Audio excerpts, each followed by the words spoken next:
ভারতের আসামে বাংলাদেশ মিশন ঘিরে বিক্ষোভ। বাংলাদেশের সংখ্যালঘু সম্প্রদায়ের ওপর নির্যাতনের অভিযোগ তুলে ভারতে বাংলাদেশ মিশনকে কেন্দ্র করে বিক্ষোভ অব্যাহত রয়েছে। ভারতের উত্তর পূর্বাঞ্চলীয় রাজ্য আসামের গুয়াহাটিতে টানা দ্বিতীয় দিনের মতো বিক্ষোভ করেছে 4টি হিন্দুত্ববাদী সংগঠন।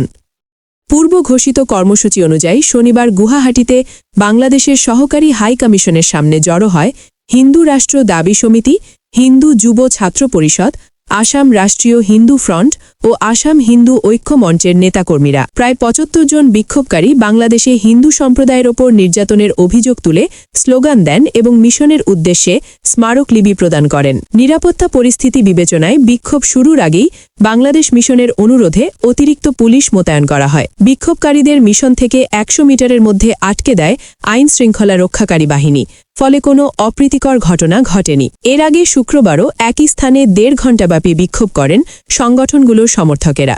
তারা ময়মনসিংহে দীপু দাস হত্যাকাণ্ড সহ বিভিন্ন ঘটনার কথা উল্লেখ করে বাংলাদেশের অন্তর্বর্তী সরকারের বিরুদ্ধে অভিযোগ তোলে। তবে টানা কয়েকদিনের বিক্ষোভের মধ্যেও শনিবার ভারতের দিল্লি, কলকাতা, আগরতলা ও মুম্বাইয়ে বাংলাদেশ মিশন ঘিরে কোনো বিক্ষোভের খবর পাওয়া যায়নি। কিন্তু উদ্ভূত নিরাপত্তা পরিস্থিতির কারণে আজ রোববারও ভারতে বাংলাদেশের সব মিশনে ভিসা সেবা বন্ধ রাখা হয়েছে। ঢাকা থেকে নতুন নির্দেশনা এলে সেবা পুনরায় চালু হবে বলে জানানো হয়েছে। এদিকে বাংলাদেশ সরকার সংখ্যালঘু নির্যাতনের অভিযোগ বারবার নাকচ করে আসছে। সরকারের পক্ষ থেকে বলা হয়েছে, বিচ্ছিন্ন ঘটনাকে সামগ্রিক সংখ্যালঘু নির্যাতন হিসেবে উপস্থাপন করা ঠিক নয় এবং এসব ঘটনায় গ্রেফতার সহ প্রয়োজনীয় ব্যবস্থা নেওয়া হচ্ছে। অন্যদিকে ভারতের পররাষ্ট্র মন্ত্রণালয় দাবি করেছে, অন্তর্বর্তী সরকারের সময়ে সংখ্যালঘুদের বিরুদ্ধে প্রায় ২,৯০০টি সহিংসতার ঘটনা নথিভুক্ত হয়েছে।